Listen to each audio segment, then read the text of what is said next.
जाने जाना ढूंढे तुझे दीवाना।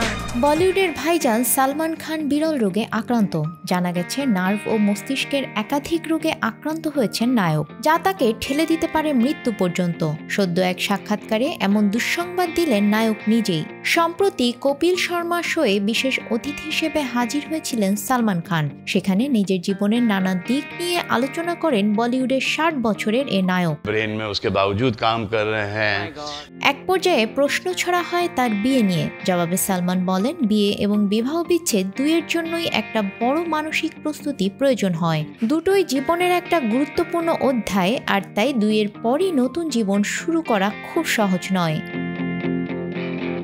এই আলোচনার মাঝেই সালমান জানান তার বিরল অসুখের কথা। বলেন, প্রতিদিন কঠিন লড়াই করে চলেছি, প্রতিনিয়ত নিজেকে স্বাভাবিক রাখার চেষ্টা করে চলেছি। তা খুব সহজ নয়। এভি মালফরমেশন, ট্রাইজেমিনাল নিউরোলজিয়া ও অ্যানিউরিজমের মতো কঠিন রোগ শরীরে থাকার পরও কাজ করছি। নিজেকে সুস্থ রাখতে চেষ্টা করে চলেছি।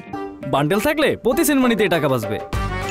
বিকাশ সেনমানি বান্ডেল কিনে জিতুন প্রতি লেনদেনে। তিনি বলেন, প্রতিদিন মনে হয় আমার শরীরের একটা করে হাড় ভাঙছে, এতটাই কষ্ট হয়। বিয়ের মতো একটা সিদ্ধান্ত জীবনের এই সময়ে এসে নেওয়াটা কঠিন।